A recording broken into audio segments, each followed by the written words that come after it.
Meus queridos padawans, a gente vai falar hoje, né?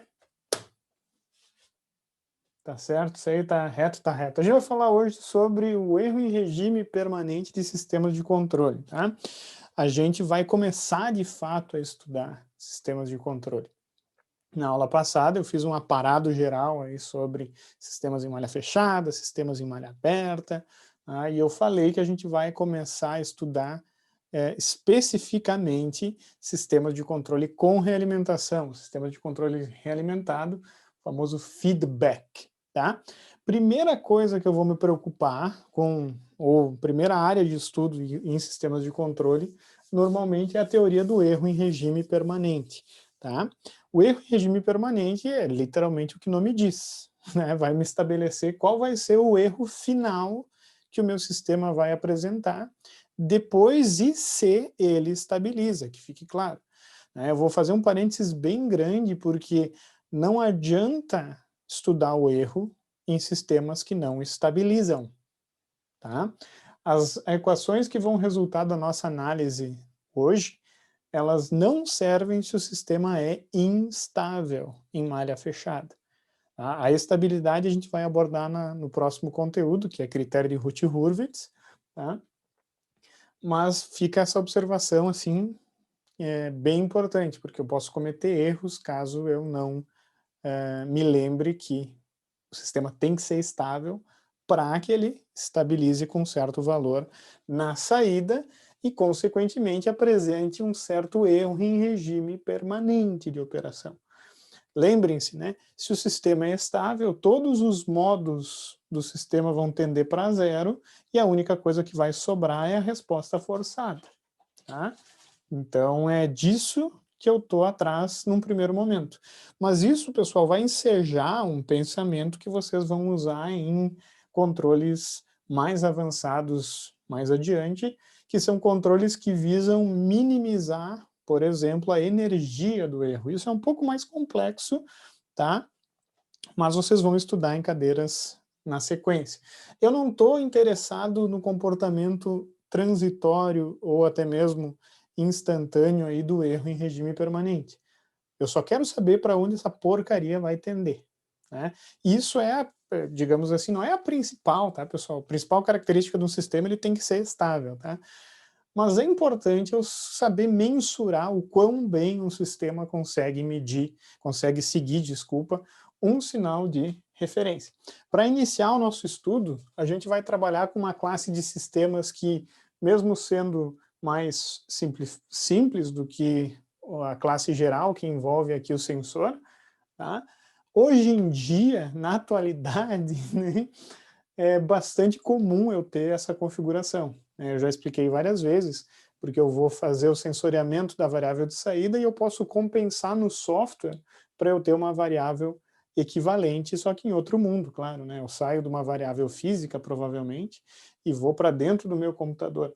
Então eu posso ter uma relação 1 para 1, digamos assim, mas de fato não é a mesma variável. Fique claro, eu não estou pegando e alimentando 1000 graus aqui no meu computador, né, cara? Por favor. Tá? Por que eu vou usar essa abordagem aqui com realimentação unitária? Porque o erro, que por definição, né, é o sinal de referência menos a minha saída, isso inclusive valores instantâneos, eu posso pensar que o erro de t é igual a referência menos a saída, aplicando Laplace. E de S, R de S menos Y de S. Eu posso pensar literalmente em um valor instantâneo aqui. Tá? Então o erro é meio que natural ser definido como a diferença entre aquilo que eu quero e aquilo que eu tenho. Tá? E no caso da realimentação unitária, esse erro, como é definido aqui, ele aparece num dos ramos aqui.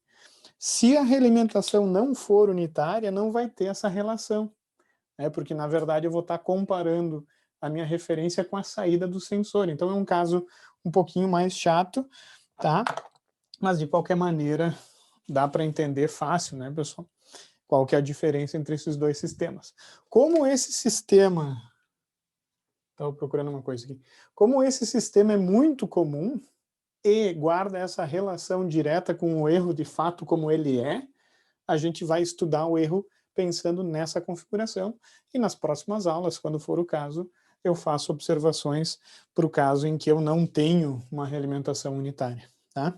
Então, o passo inicial para estudar o erro é, obviamente, tentar relacionar o erro com o meu sinal de referência.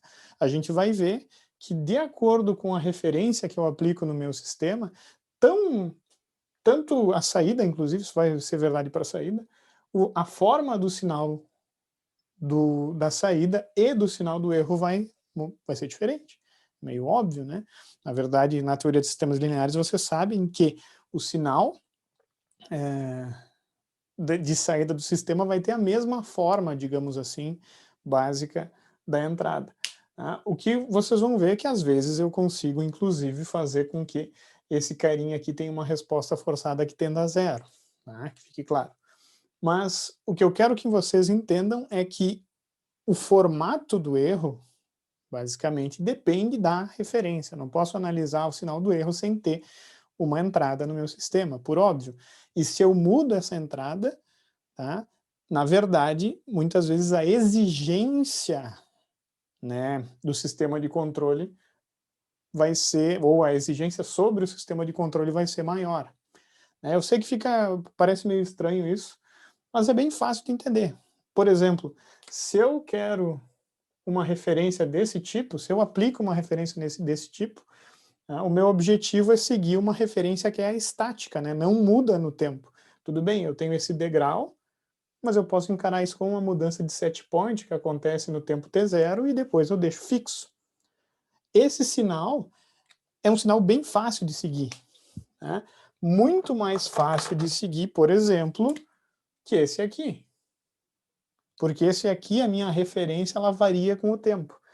A gente vai ver que, de acordo com a característica do sinal de referência e como o meu sistema de controle reage, eu posso, inclusive, classificar os sistemas em tipos, tipo 0, tipo 1, tipo 2, conforme o desempenho da variável de erro frente a um sinal de referência, que pode variar, inclusive.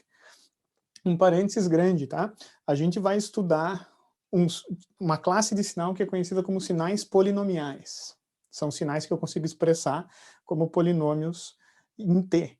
Por exemplo, T na 0, T na 1, T na 2, T na 3 e assim por diante.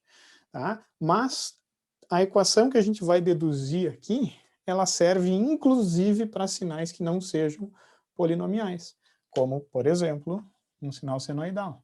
Então é bem importante, eu tenho que entender que eu posso ter uma referência senoidal, e por mais estranho que isso possa parecer, eu posso inclusive zerar o erro em regime permanente para esse sinal. Ou seja, eu posso fazer um controlador que segue uma senoide, com erro nulo. Vocês já estão entendendo para que serve ou qual uma grande utilidade desses controladores. Mas enfim, isso aí é papo para mais adiante aí na vida acadêmica de vocês. Primeiro a gente vai estudar sinais mais simples. Pessoal, eu deixei essa coisinha no quadro, para quem já tinha chego na aula. É fundamental encontrar essa função de transferência, tá? Porque tendo ela, multiplicando o que eu encontrar aqui por R, eu tenho E. E eu tenho E de T, se eu fizer a inversa, inclusive. Tá? Então, vou fazer rapidamente isso, porque a barbadinha foi até uma das questões, ou parecida com uma das questões que eu cobrei no trabalho de vocês. Tá? Se eu tenho um erro aqui, ó, como saída do meu sistema, eu não me importo com Y. A gente sabe que Y sobre R, de fato, é CG sobre 1 mais CG. Ok? Barbada, a gente está cansado de fazer isso. Agora, se eu penso no erro, né, não me interessa mais o Y. Então, eu posso reescrever as equações, tá, substituindo o Y ao invés de substituir o erro, como eu fiz na equação da realimentação. Então, duas formas. Eu posso fazer algebricamente isso, ou eu posso esticar esse erro lá para a saída, né, e pensar naquele sistema como esse infeliz aqui. Ó. Aqui é CG. Pode parecer estranho, mas eu posso, né?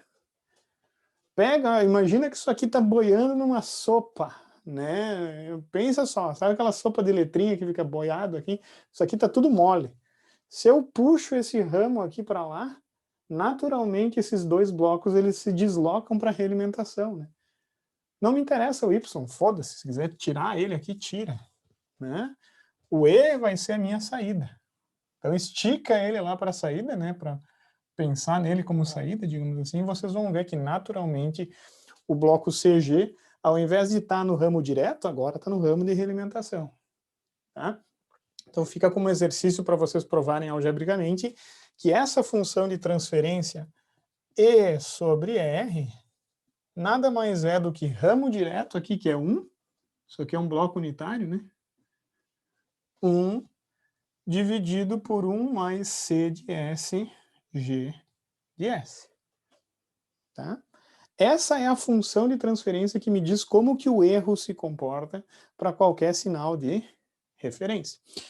Importante, pessoal, eu vou dizer que CG é igual a G do ramo direto. Tá? Eu não gosto de dar nomes bonitos para as funções, eu gosto de dar nome sugestivo.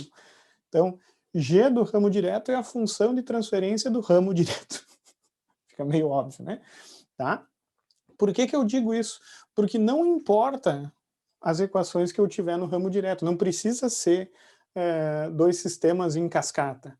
Eu posso ter, por exemplo, um PI inteiro aqui, eu posso ter um compensador de avanço e atraso, tá? Eu posso ter coisas complexas. Desde que eu reduza uma equação, eu posso usar a teoria do erro, tá? Que a gente vai ver aqui.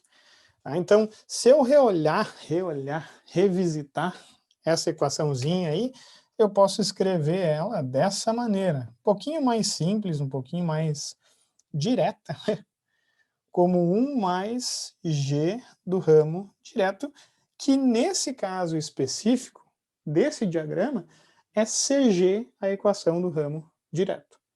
Todo mundo está me acompanhando aí, pessoal? O que que acontece? Se eu quero encontrar o erro,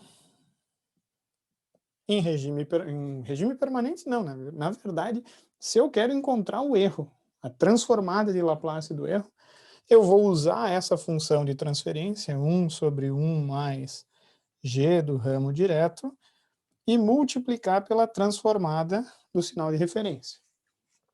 Se eu faço a inversa, eu tenho E de t, né? Mas a gente não quer isso. A gente quer tão somente o valor em regime permanente. Sempre que a gente fala em regime permanente, pessoal, a gente tem que automaticamente pensar em valor final. Tá? Então, na verdade, perguntar qual é o erro em regime permanente é a mesma coisa de perguntar qual que é o valor final dessa porcaria. E aí que vem uma coisa importante. Eu vou fazer um parênteses no meio dessa aula, porque o valor final, obviamente, depende da função R de t, né, da referência, do set point, inclusive, se for um sinal constante, set point, para mim, sempre me traduz um sinal constante, mas enfim. Então eu preciso falar sobre o tipo de referência que a gente vai estudar nessa teoria do erro. Tá? A gente está preocupado, num primeiro momento, em trabalhar com R de S, ou melhor, referências polinomiais. Tá? E referências polinomiais são funções que eu consigo escrever como potências de t, tá? Potências inteiras de t. Por exemplo, t ao quadrado. Por exemplo, t ao cubo. Por exemplo, t na zero. Né? E composições desses sinais. T ao quadrado mais 1, por exemplo. Tá? Vocês devem estar se pensando, pá, t ao quadrado eu não vou usar para nunca. Nunca eu vou usar uma referência, né, polinomial.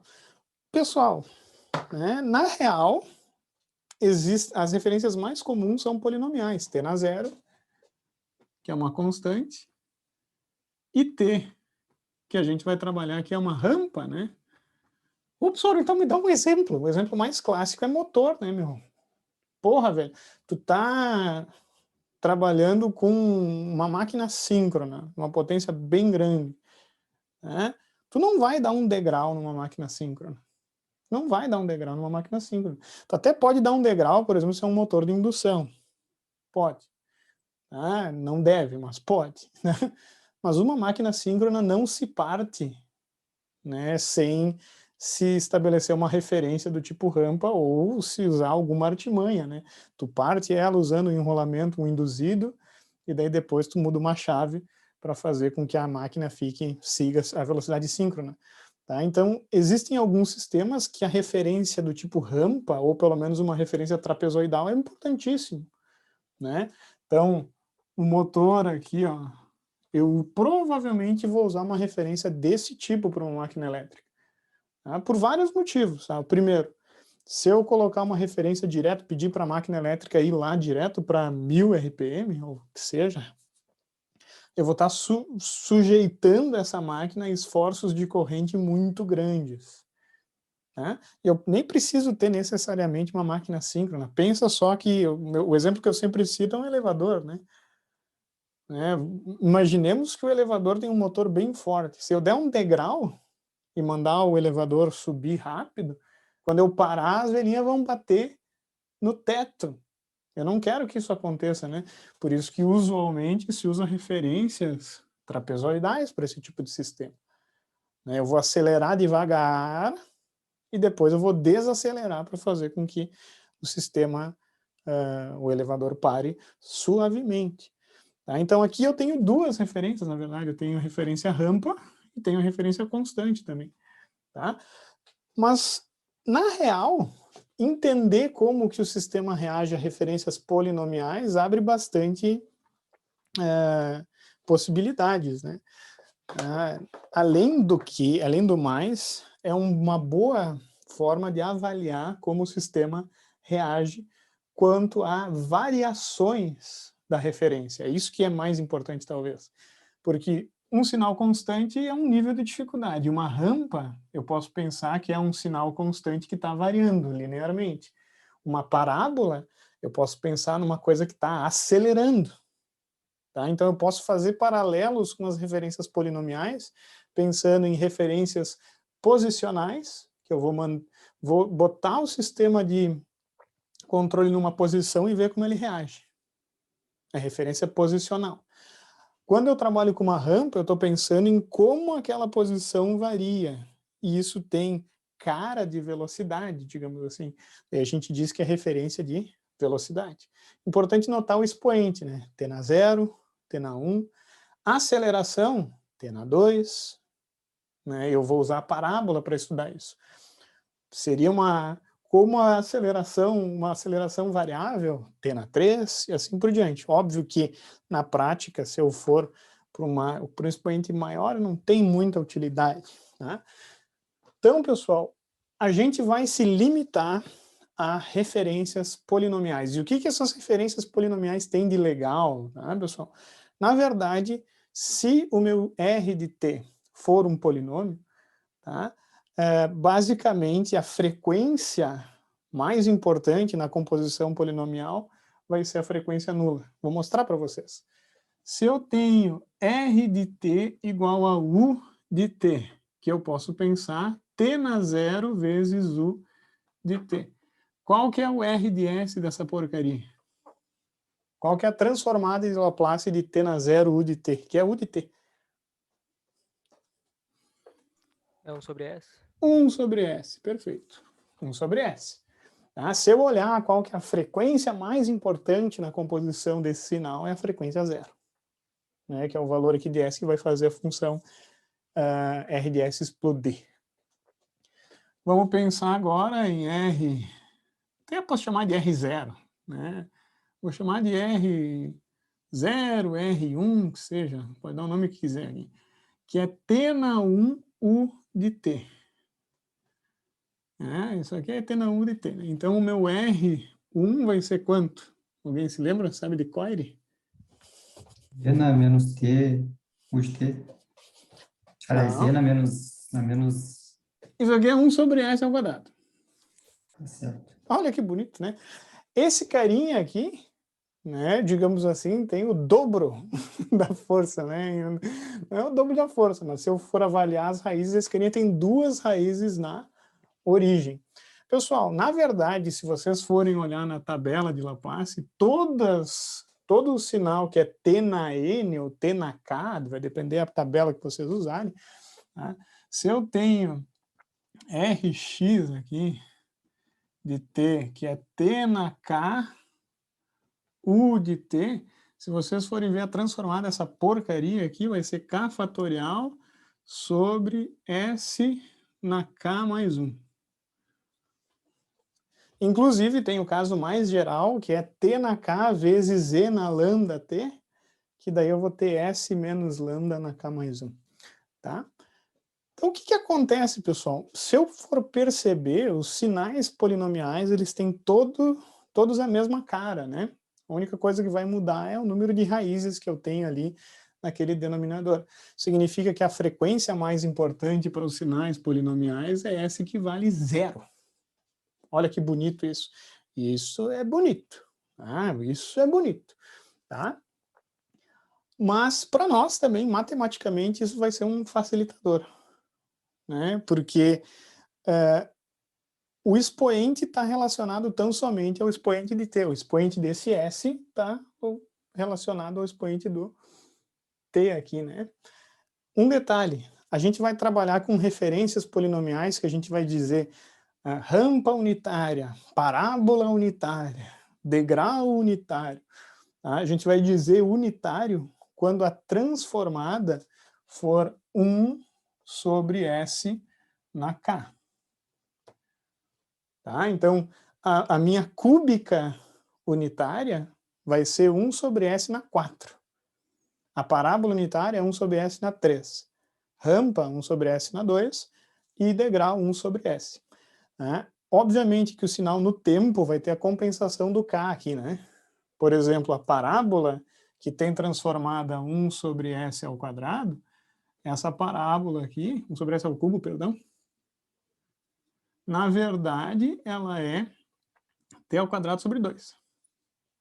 Pode aplicar aí a transformada que vocês vão verificar, né? O K aqui tem que ser 2, K fatorial é 2, né? Então, na verdade, T ao quadrado, a transformada é 2 sobre S na 3, né? Então, é só esse detalhezinho, mas aqui vocês têm que entender que eu estou estudando o meu sistema para sinais polinomiais, tá? Isso aqui compensado por um ganho, tudo bem, mas é mais para pensar na transformada de maneira fácil. De qualquer maneira, eu posso escalonar esses sinais trabalhando com A vezes U de T, A vezes T na K, U de T. E a única diferença vai ser que eu vou ter um A aqui compensando a transformada, né? Não é também nada demais. Então, o que acontece, pessoal? Conforme o meu sistema reage a esses sinais, eu vou classificar ele como um certo tipo. Né? Quanto mais alto o tipo do sistema, digamos assim, mais sinais ele consegue seguir com erro constante. Vocês já vão entender esse conceito de erro constante. Tá? Por exemplo, um sinal de tipo 0 consegue seguir com um erro constante um sinal de referência, eu falei sinal, né? Um sistema de controle, desculpa, de tipo 0, ele consegue seguir uma referência T na 0 com valor de erro constante. Esse é um sistema de tipo 0. O sistema de tipo 1 consegue seguir uma referência rampa, ou seja, velocidade com erro constante, porque ele consegue seguir referências T na 1. Né? E assim por diante. Então, na verdade, se o sistema consegue seguir com erro constante, né, polinômios de grau n, a gente vai classificar ele como sistema de tipo n. Isso aí é uma coisa que vocês vão ver volta e meia, tá? Inclusive às vezes é cobrado em alguns concursos, tá? É acessório no entendimento, na minha opinião, sim, porque é só uma classificação, tá? Mas é uma classificação, a gente tem que saber como engenheiro de controle. O que eu quero que vocês entendam é como que o sistema vai reagir, principalmente a essas duas referências aqui, porque elas são as mais comuns. Referência do tipo degrau, referência do tipo rampa. Referência de posição e referência do tipo velocidade, a gente chama também. Tá? Então, primeiro caso, R de S igual a 1 sobre S, ou seja, ou até eu posso pensar A sobre S. A sobre S para deixar geral. A sobre S.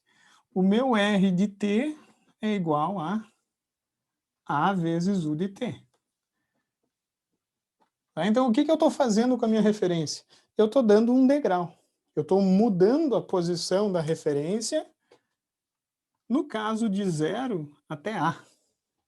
Mas eu posso pensar em deltas, inclusive. Estou mudando de 10 para 20. Vou dar um delta de 10. Tá? Mas vamos deixar fácil. Vamos pensar que o sistema estava tranquilão em 0 e, de repente, pá, eu mando ele ir para A. Qualquer valor A. Tá? O que vai acontecer com o meu sistema, né? Com o meu erro? Tá? E óbvio que se eu sei o que vai acontecer com o erro, eu sei o que vai acontecer com a saída. Né? Porque o erro está ligado à saída por essa equação, né, pessoal? Então vamos lá. O que eu estou estudando aqui é conhecido como erro ao degrau, ou erro de posição do meu sistema. Substituindo aqui, ó, bem fácil. Erro de S vai ser igual à minha função de transferência do erro, que a gente viu que está intimamente ligado à equação do ramo direto, na verdade só depende da equação do ramo direto, vezes a transformada do meu sinal de entrada, que nesse caso é um degrau, A sobre S. Os parênteses aqui para não me confundir. Tá? Se tu quer saber E de T, inverte essa porcaria e tu vai ter, seja feliz. Mas eu quero regime permanente. E eu falei em regime permanente, eu falei para você, se eu falar regime permanente, pressupõe-se nesse contexto o quê? Que é a frequência zero, frequência constante, estado final. O, o Viegas já foi além, né? O Viegas já está deslocado para a direita ali, né? Errou! Esquerda, na verdade, né? Está adiantado. Na verdade, pedir regime permanente, na verdade, eu quero saber para qual valor esse erro vai tender. Não me importa como. Tá? Esse sistema ele vai reagir de alguma maneira. Foda-se, nem sei qual é. Eu quero saber aonde que ele vai parar. Né? Para onde que ele vai ir. Né? Então, na real, a pergunta se resume em saber qual que é o valor final do erro se eu faço t infinitamente longo, né? Eu quero saber qual que é o valor final dessa variável aqui, seja ela o erro, seja ela a saída, inclusive, né? Porque se eu descobrir erro, eu descubro a saída, né? Então vamos imaginar que essa é a saída do sistema, só para facilitar. E o meu erro, claro, eu devia ter feito um sinal mais simples, né? Devia. O meu erro ele vai ter... Olha só, vamos lá. Vamos lá, que agora é questão de honra. O meu erro instantâneo, que é a diferença entre a referência, que está em laranja, e a saída, que está em roxo, é literalmente um menos a outra. Então o erro vai bombar lá para cima, ó.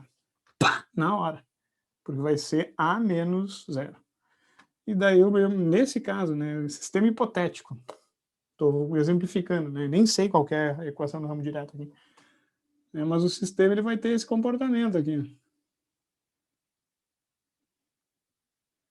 Até que não ficou tão ruim.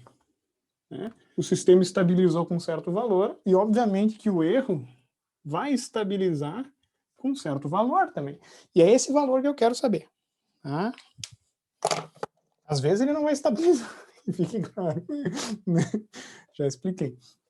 Então eu quero saber, pessoal, qual que é o E de T para T tendendo a infinito. E eu já fiz essa pergunta para você, se não me falha a memória, esse semestre. Eu quero o valor final do erro. Eu quero E do infinito, que a gente vai chamar de E aqui, simplesmente. A gente vai tirar a dependência temporal. Tá? E muitas vezes eu gosto de colocar uma anotação. Erro ao degrau, erro à rampa, erro à parábola, porque esse valor aqui ele vai mudar de acordo com o tipo da referência. Importante isso. Tá? Para o erro ao degrau, eu substituí o R por A sobre S. para encontrar o valor final, eu não preciso fazer a inversa. A gente já fez isso para o ganho DC, né? Uma estratégia é simplesmente usar o teorema do valor final. E o teorema do valor final me diz que o erro no infinito, que é o valor final do erro, é o limite, quando S tende a zero, de S vezes Z de S. Isso aqui não importa se é erro, não importa se é Douglas Costa no infinito, aqui vai ser Douglas Costas de S vezes S, que não vai vir, né? Não vai vir, essa bosta. Vale para Y, vale para X, não importa o símbolo que eu estou usando. Isso aqui é o teorema do valor final da transformada de Laplace. O que acontece aqui? Para o caso do sinal degrau, vai acontecer uma coisa interessante.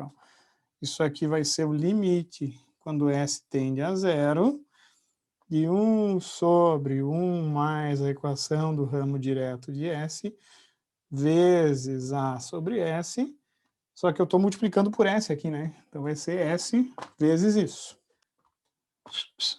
Cortar essa porcaria. Então o problema se resume a esse. O erro do infinito vai ser igual ao limite, com S tendendo a zero, 1 sobre 1 mais G do ramo direto de S. O pessoal gosta de trabalhar com um conceito que é conhecido como constantes de erro, tá, pessoal? Se vocês olharem essa equação, vocês vão perceber que a única coisa que eu tenho que calcular é o limite dessa função, né? Eu posso escrever isso dessa maneira aqui, sem incorrer em erros, limite quando S tende a zero da equação do ramo direto. Vocês têm que notar, o erro ele é inversamente proporcional ao ganho DC, porque isso aqui é a definição do ganho DC, lembrem-se, ao ganho DC do ramo direto. Quanto maior o ganho da função aqui, que está no ramo direto, menor vai ser o erro. A gente já falou sobre isso, né, no finalzinho, antes do nosso primeiro trabalho. Eu só estou formalizando isso como o pessoal de controle gosta de trabalhar, que é usando as constantes de erro. A gente chama isso de constantes de erro. Tá? E essa constante de erro aqui, ela é conhecida como constante de erro de posição. Por quê? Porque essa equação ela surgiu da análise a uma referência de posição, degrau, né? E eu cometi um erro aqui, eu esqueci do A, né? Que bosta! Não mudou muita coisa, enfim.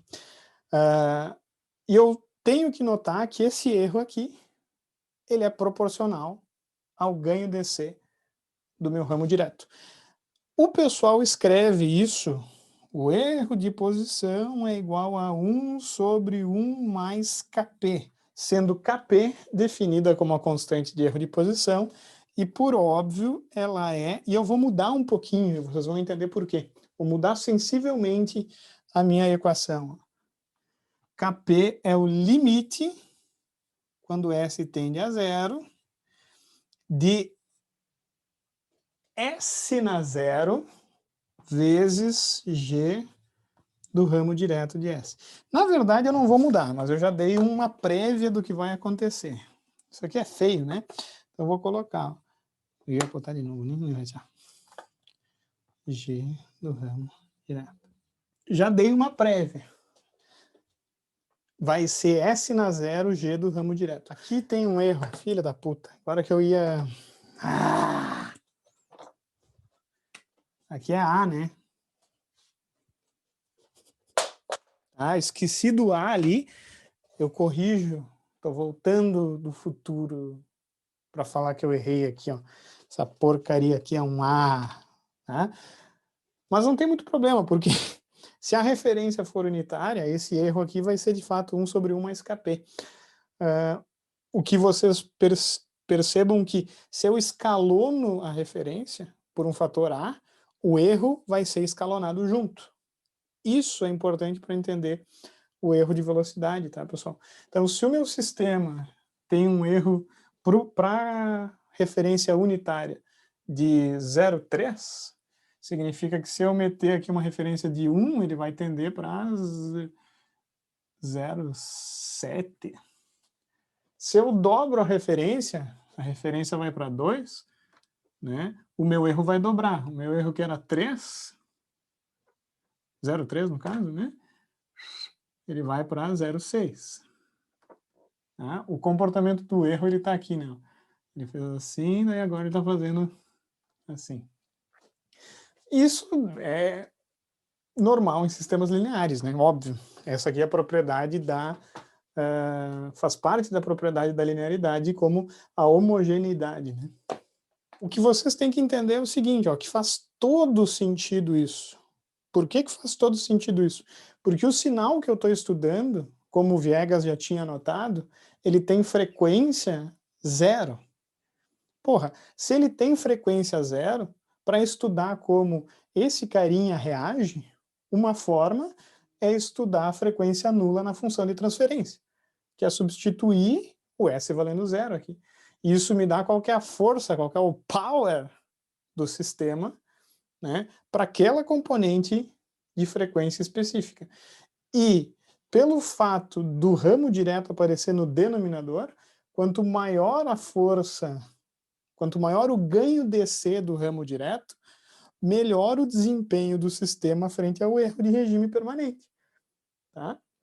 Tanto que, para zerar o erro, quanto que tem que ser o ganho DC do ramo direto, pessoal? Ganho infinito. Ganho infinito. E quem que é o único infeliz no universo que tem ganho DC infinito? Pelo menos, né, dentro do... Não, estou exagerando isso aí, né? Mas, enfim. Quem que é o carinha que tem ganho DC infinito aqui? Eu vou botar o grilo. Vou botar o grilo para zoar. Eu vou zoar com vocês, hein? Qual? Seria o degrau, né? Porque substituindo 0 ali tenderia para... Não é degrau. Degrau é sistema? Não, é um sinal. Não, É um não sinal. sistema. Então qual que é o sistema que tem ganho DC infinito? Ah, o integrador. O integrador. Integrador. Perfeito, é o integrador. Pessoal, o meu professor de controle, nunca vou me esquecer, o professor Pereira, ele fez essa pergunta para mim, ele ficou esperando, pensa num xixi. Né? Eu não sou assim, não vou xingar você. Né? Mas vocês têm que responder assim, o integrador é o único carinha que zera o erro, porque ele é o único carinha que faz com que o ganho do ramo direto seja infinito. Né? Isso aí matematicamente é verdade, mas não esqueçam que o integrador ele tem ganho infinito porque ele consegue manter a saída ativa mesmo com 0 na entrada, porque ele integrou. E daí quando eu faço saída sobre a entrada, o ganho dá infinito. Tá? O integrador ele encontra o valor ideal, né, para que o sistema estabilize com erro 0. Ele é o único infeliz que zera o erro de posição. Se eu não tenho integrador no ramo direto, eu não tenho para essa configuração erro nulo. Não existe. É só o integrador que zera o erro de posição. Nesse caso aqui, esse é um sistema que não tem integrador, claramente, porque ele estabilizou com um certo erro em regime permanente. E isso tem que fazer sentido para vocês, tá, pessoal? Porque olhem comigo, pensem comigo. Se o ganho DC do ramo direto não for infinito, por exemplo, tiver um ganho de 20, é impossível esse sistema estabilizar com erro 0. Porque 0 vezes 20 é 0. Então não faz sentido. Então, se o ganho do ramo direto é finito, o ganho DC, eu sou obrigado a ter um valor de erro para conseguir manter a minha saída ativa. Pense no ganho. Para ter uma coisa na saída, se eu tenho um amplificador, eu tenho que ter alguma coisa na entrada. Porque se eu tenho 0 na entrada, eu tenho 0 na saída. Agora o integrador não, né? O integrador pode integrar o erro, o passado do erro, olha, é importante isso, o passado do erro, o erro zera, mas ele mantém a área, né? O cálculo da área na saída. Olha, isso é bonito, cara. Isso é bonito. Ô, Renan, Diga. Então, na prática, fora o integrador, todo o sistema, jamais eu vou ter um erro zero. Não tem como, é inerente ao sistema. Exatamente. Para realimentação unitária, como eu tá desenvolvido aqui, só tendo um integrador aqui para zerar o erro. Não existe outro caso. Tá? Óbvio que eu posso, por exemplo, dado uma malha fechada que estabiliza com erro, eu posso usar um sistema aqui, ó, para compensar isso, mas daí eu não estou usando só realimentação, né? Eu estou usando também um sistema em cascata. Né? Então, tem outras estratégias para zerar o erro? Tem, mas na realimentação, só usando a realimentação, eu tenho a obrigação de ter um integrador no ramo direto. Tá? Só ele zera o erro. Por isso que ele é importante, pessoal. Ele é importante. E é por isso que a gente usa o PI, pessoal. O I está ali porque ele corrige o erro.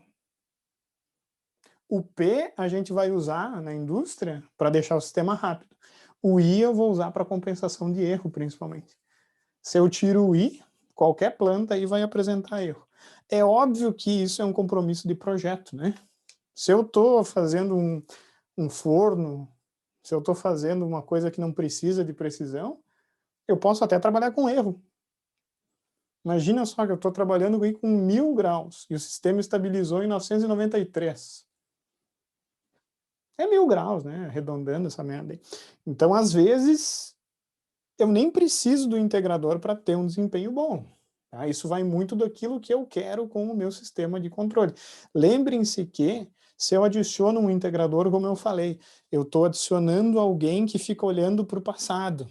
E o que acontece se a gente anda olhando para trás, pessoal? Eu posso cair, né? Se eu só fico olhando para o passado, né, e não percebo o que está acontecendo com a minha saída agora, eu me fodo. Muitas vezes, né? Em resumo, só é uma analogia, brincadeira, tá? Mas o integrador, ele adiciona um polo que, na verdade, vai fazer com que o sistema seja mais suscetível à instabilidade. Porque o integrador, ele fica só olhando o passado, né? Ele fica calculando a área. Então, se a saída está muito alta, a área vai demorar para chegar, para ser computada, perceberam? E daí eu posso instabilizar mais fácil. Então não, ô professor, então mete um integrador e resolve. Não. Tá? Se eu coloco um integrador para corrigir o erro, eu vou ter uma melhoria no meu erro? Vou. Mas daí eu vou estragar outra coisa que é o transitório. Papo para depois. Vou registrar e daí vamos continuar.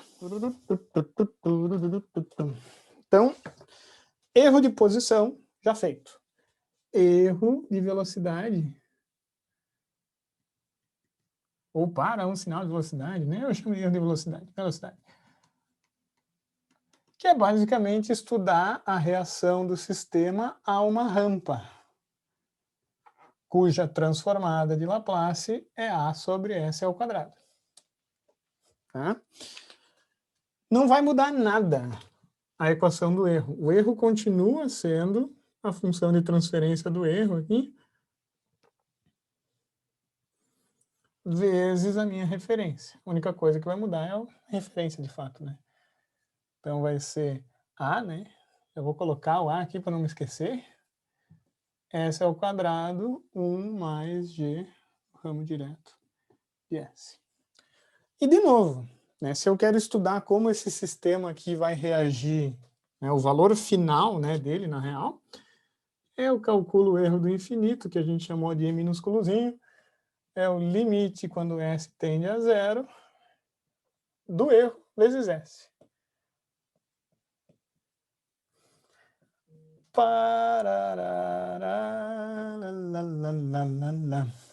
E parece igual, mas não é. Eu vou cortar aqui. E o grande problema, entre aspas, é que eu cortei só um S, né?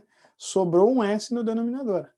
Tá? Então, o meu erro de velocidade vai ser o limite quando eu estou fazendo S tender a zero, pelo termo do valor final, e S mais SG do ramo direto. aí vem uma coisa que muita gente tem dificuldade. Se eu avaliar o limite, quando S tende a zero dessa função, vai ficar zero mais alguma coisa. Essa alguma coisa, eu não sei o que é, porque eu tenho que avaliar um limite. Mas esse carinha aqui vai zerar, com certeza. Porque se eu faço S tender a zero, ele vai zerar. E eu estou somando zero com alguma coisa. Então eu posso simplificar esse limite por esse carinha aqui, ó. Dá na mesma, porque esse zero zera. E eu estou somando com alguma coisa. O grande problema é esse segundo termo do denominador. Porque eu não tenho só S, né? Eu tenho essa função aqui que eu não sei. Vai depender da função do ramo direto do meu sistema. Então perceberam como eu cheguei numa equação em que eu tenho de novo no denominador uma razão. É um pouco diferente. Eu vou colocar aqui do lado, ó. O erro de posição a gente calculou como A, por uma referência à amplitude A, né? Como A sobre 1 mais Kp, onde Kp era o limite, quando S tende a zero, do G do ramo direto. Só para lembrar.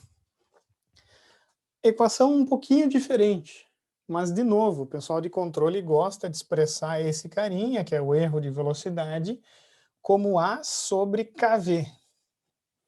E faz todo sentido, tá? Porque o KV, por definição, é o limite quando S tende a zero de S vezes a função do ramo direto.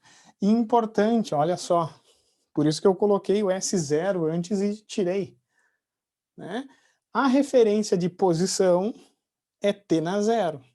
A constante de erro de posição é o limite do S tendendo ao infinito de S na zero, G do ramo direto. Tá? A referência do sinal de velocidade é t, o expoente, né? T na 1, no caso.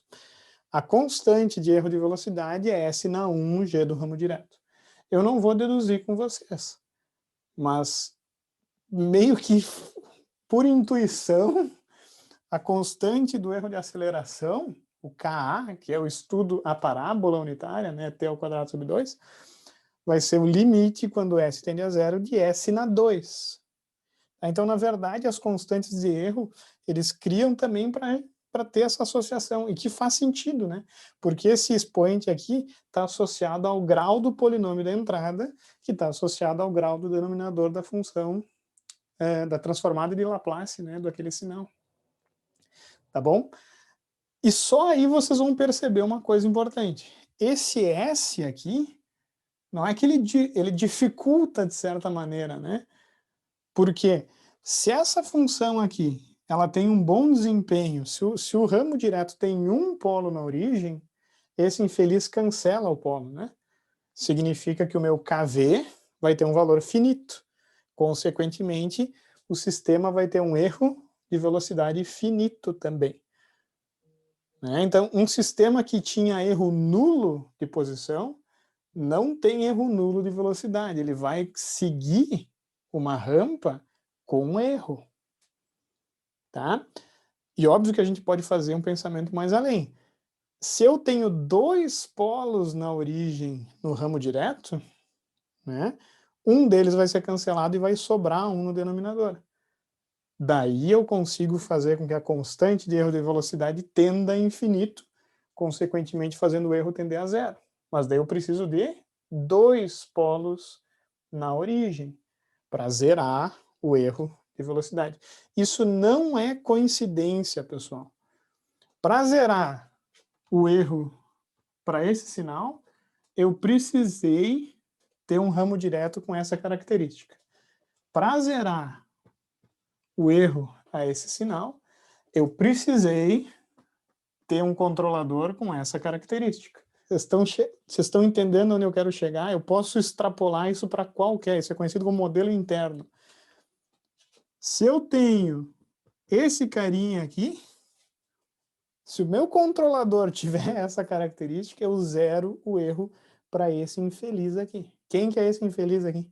Seno. Seno. Isso, na real, eu acho muito bonito. Né? Isso é muito bonito, tá, pessoal? Porque se o meu sistema age muito rápido naquela componente de frequência, ele vai conseguir zerar o erro, porque ele é muito rápido para aquela, ele é muito forte para aquela componente. Isso é bonito. É óbvio que eu não tô falando em estabilidade ainda, né? Estabilizar esses sistemas aqui é uma bosta. Mas isso aí é papo para adiante. Lembrando que isso aqui é só um parênteses, tá? Eu só quis instigar vocês. A gente está estudando agora sinais polinomiais e eles têm frequência nula, tá? Mas vocês viram onde eu estou chegando, né? O meu erro de posição é 1 sobre 1 mais Kp. O meu erro de velocidade é 1 sobre Kv. O meu erro de aceleração, se eu fosse avaliar, é 1 sobre Ka, onde Ka é o limite de S ao quadrado G de ramo direto. O meu erro de, sei lá, aceleração variável seria 1 sobre alguma coisa, isso para referências unitárias, tá, pessoal? Eu botei 1 em cima. Né? Lembrem-se que se eu escalono referências, o erro é escalonado junto. E isso é importante para entender, de fato, o que está acontecendo. Olhem só, vou fazer um exemplo. 1 sobre S mais 1. Um exemplo mais simples, eu não imagino outro. Muito fácil. E olha como isso é bonito. Olha como isso é fácil, pessoal. Isso é muito fácil, cara. É muito fácil.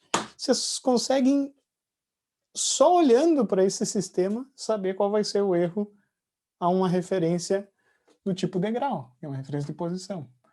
Tá? Qual vai ser o erro que esse sistema vai apresentar para um degrau unitário, pessoal? Não me decepcione. Estamos raciocinando aqui, pessoal. O que eu preciso saber? Se eu sou um carinha assim, ó, que sou viciado na matemática, eu já vou recorrer às formuletas, né? Porque eu adoro fórmula, né?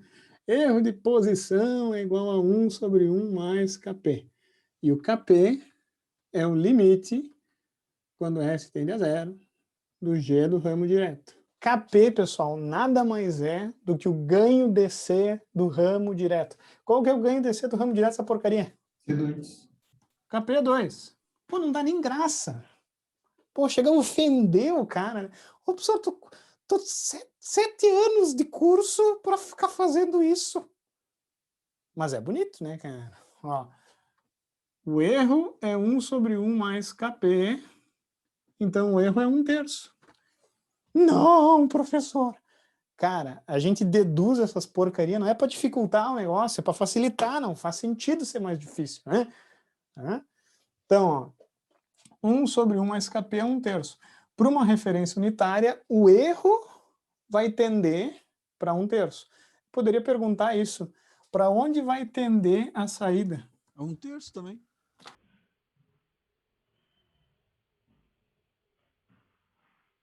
2/3. 2/3, né? Por quê? Por que isso? Né? Porque meu erro é o y menos, é a referência, desculpa, menos o y.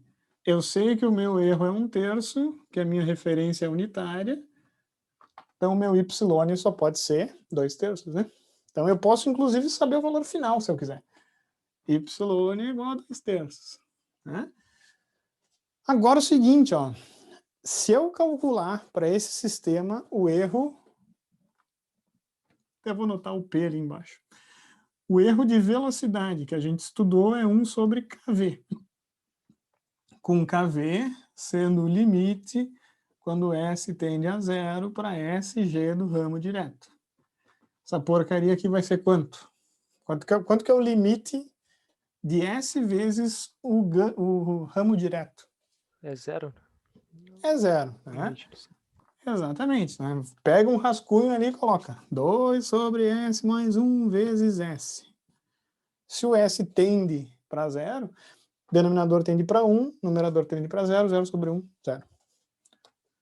Consequentemente, pessoal, o meu erro de velocidade vai tender, antes que algum matemático aí reclame, isso aqui é tender. Não sejam mais reais que os reis. O erro de velocidade vai tender para onde? Para o infinito. Esse é um carinha, esse sistema, ele vai ter erro infinito à rampa. Isso faz todo sentido do mundo. Por quê? Porque o infeliz mal consegue seguir um degrau. O carinha já está se cagando para seguir um degrau. Ele vai responder assim, ó. Essa é a resposta, é a saída. Se eu fizer uma escadinha de degraus, ou degraus, se eu fizer uma escadinha,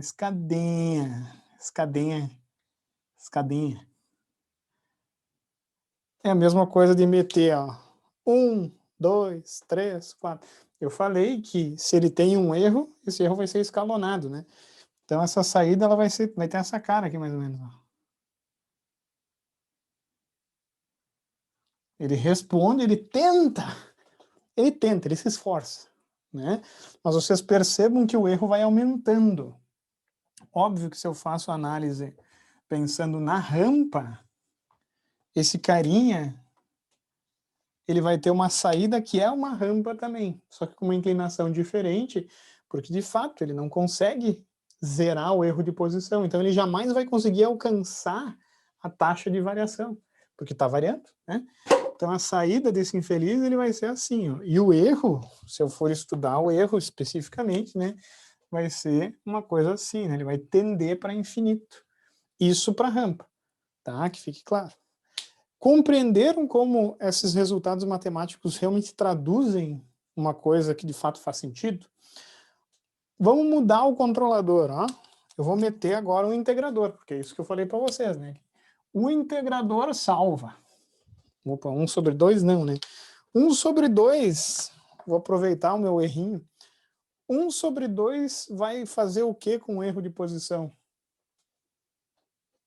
O que eu estou fazendo se eu mudo o ganho para 1 sobre 2? 1,5, né? 0,5. O que vai acontecer com a resposta desse sistema em regime permanente? Eu vou piorar ou melhorar o desempenho do erro, né? Só vai escalonar ele proporcionalmente, né? Mas o comportamento vai ser parecido. Não gostei muito da resposta, Viegas, né? O que acontece com o ganho DC do meu ramo direto? Eu estou diminuindo, né? Se eu diminuo o ganho DC do ramo direto, automaticamente o meu erro vai ser maior. Tá? Então eu não escalono propriamente, né? Como eu diminuí o ganho DC, eu aumentei o erro. O meu sistema ele vai ter um comportamento pior. Eu diminuí o ganho. Tá? Sempre que eu tiver aumento de ganho DC, eu vou ter um erro menor. Tá? Isso é fato.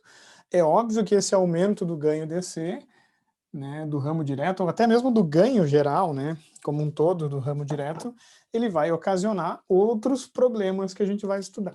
Né? Mas então, ó, pessoal, no caso eu posso até recalcular, né, para 1 sobre S. Se eu colocar 1 sobre S aí, o meu ganho DC vai ficar 1 sobre S. Se eu botar 1,5, o meu ganho DC vai ficar 0,5, o meu erro vai ser 1 sobre 1 mais 0,5 e vai tender para, olha só que bizarro, né? Vai ser quanto? Estou viajando 2/3, né? Não, 2/3, 2/3. Mas ele vai aumentar, né? Imagina. 1 sobre S agora. 1 sobre S, eu estou colocando um integrador. Tá? Se eu recalcular o erro de posição, eu vou verificar que agora Kp, até vou colocar aqui a constante de erro, Kp, é o limite, quando S tende a 0, da função do ramo direto, que agora é 1 sobre S, S mais 1.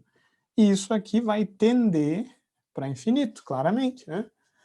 O S vai ficar um 0 aqui, vai para infinito. Com o Kp tendendo para infinito, o erro de posição vai ser 1 sobre 1 mais infinito, e isso aqui vai zerar. Como a gente já tinha discutido antes, né? O integrador, ele tem um ganho DC gigante, infinito na real, e ele consegue compensar o erro ao degrau, integrando esse erro até que ele zere, tá? O que vai acontecer com a constante de erro de velocidade? O limite, quando S tender a 0, blá, blá, blá, blá, blá, blá,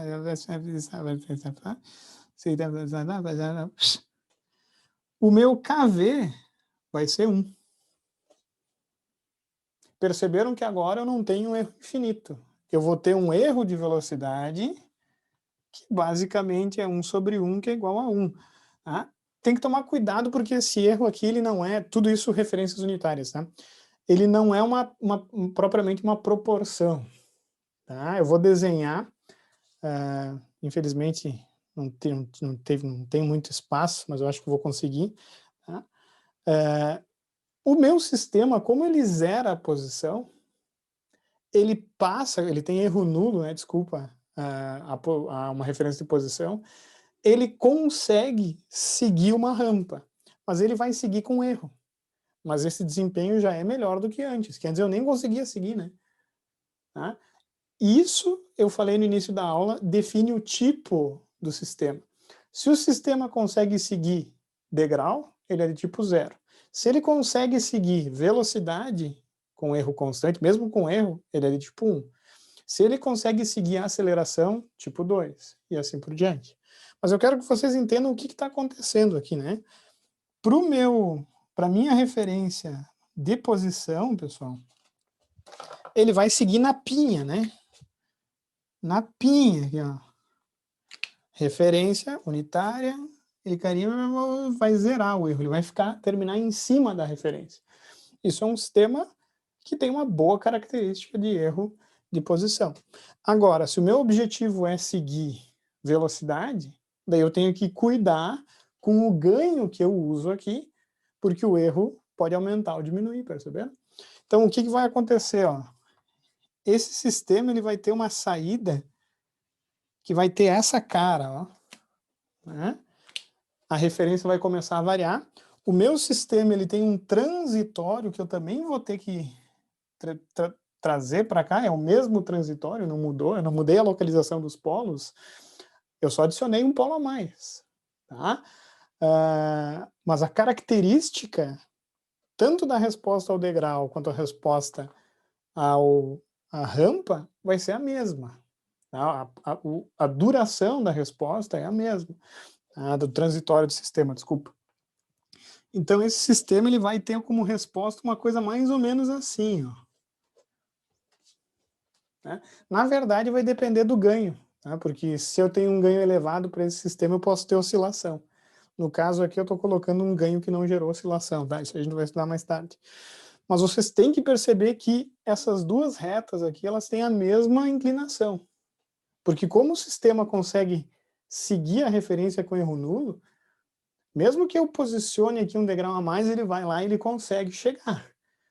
Só que, devido à característica dele, ele tem o quê? Ele demora para fazer isso. Então, isso vai gerar uma espécie, eu gosto de pensar, de atraso no sinal. Tá? E se eu for olhar, esse erro de velocidade, que é a diferença entre a amplitude da referência e da minha saída, tá? Eu posso pensar também, de certa maneira, no ângulo, no eixo horizontal, né? Como uma diferença de tempo que o sistema demora para chegar naquele mesmo valor da referência. Eu posso pegar esses dois vieses, né? O fato é que o erro vai ter essa cara aqui, ó. Por uma referência de posição, zerou o erro. E por uma referência do tipo rampa, esse erro vai ter essa característica aqui, ó. Essa distância aqui, ó, vai ser a distância que o sistema tá da referência, tá? Óbvio que se eu adiciono outro polo, vocês podem pensar, olha que bonito que é. Se eu adiciono outro polo em cascata, esse outro integrador vai zerar esse erro que sobrou, residual. Né? Então, enquanto um segue, né, digamos assim, corrige o erro de posição, o outro integrador corrige o erro que sobrou para a rampa. E daí eu consigo zerar. Só que, como eu falei, se eu botar dois polos na origem aqui, é muito difícil de estabilizar esse sistema de controle. É impossível estabilizar sem zeros, sem eu aumentar a complexidade do controlador, além de adicionar mais um polo. Tá? Mas isso a gente não tem capacidade de estudar ainda, a gente vai ver mais adiante. Tá? O fato é que, matematicamente, se eu tenho dois polos na origem, eu consigo zerar o erro de velocidade, porque o KV vai ser infinito e 1 sobre KV vai zerar. Só que daí esse sistema com 2 polos na origem, ele vai ter um erro finito a uma referência de velocidade, de aceleração, desculpa, parábolas, né? E assim por diante, eu posso levar isso para a potência n e mais, tá, pessoal? Né? É aquele parênteses grande que eu falei. Eu posso levar isso para qualquer sinal. Então, na prática, eu posso ter qualquer sinal na entrada, uma exponencial, por exemplo, né? E zerar o erro em regime permanente para aquela exponencial específica, replicando a característica dela no meu controlador. Tá? Mas isso aí é um pouquinho mais avançado, a gente não vai abordar isso nessa disciplina, né? Mas é só uma coisinha para vocês perceberem. Tudo isso está intimamente relacionado ao ganho que a função de transferência do erro tem numa frequência específica, né? Eu acho muito bonito isso. Mas, enfim, da teoria de erro, pessoal, é isso. Foi uma aula para falar sobre tudo que tinha para falar sobre o erro com a realimentação unitária. Na próxima aula a gente só vai fazer exercícios, tá bom? Aquele abraço, pessoal. Além desses aqui, né? Beleza, valeu, professor. Show de Boa noite, bola. professor. Boa Valeu, noite, professor. meus queridos. Boa noite, boa noite. Porra, exagerei hoje.